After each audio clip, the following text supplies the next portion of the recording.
Welcome back to our wildlife garden in the sunny month of May.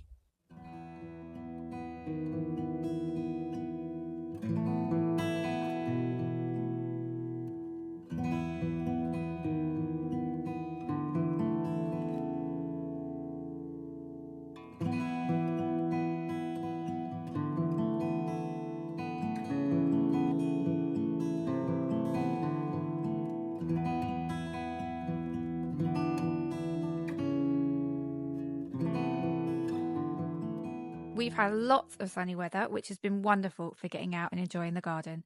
This month, we're focusing on creating diverse habitats, protecting nesting birds, and encouraging pollinators.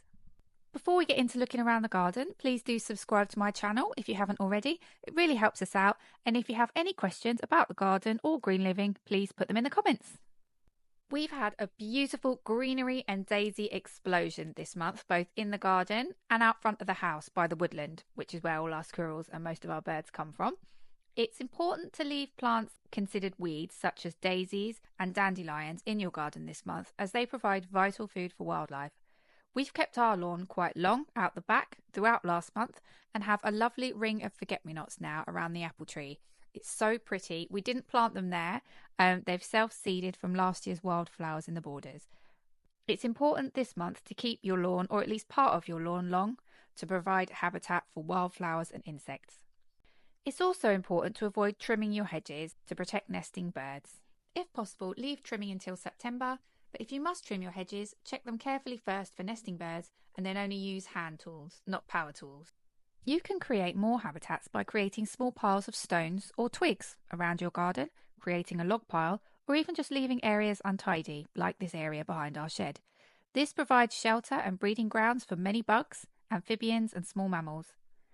Last month, we added an insect and bee hotel, and I do believe we have a spider living in it already.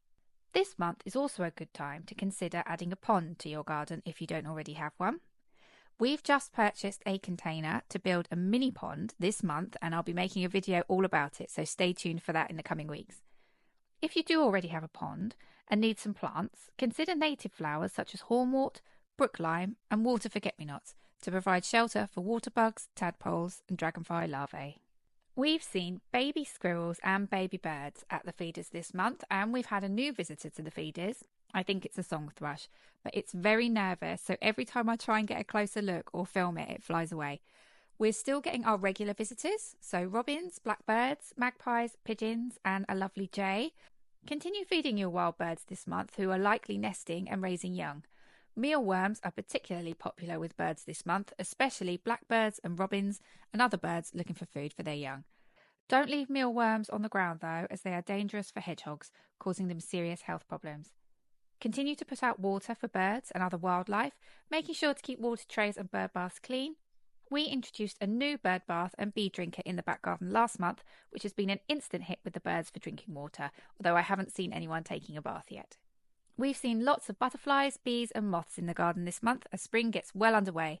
Now is a good time to plant herbs that are popular with pollinators, such as borage, chives, lavender, rosemary and oregano.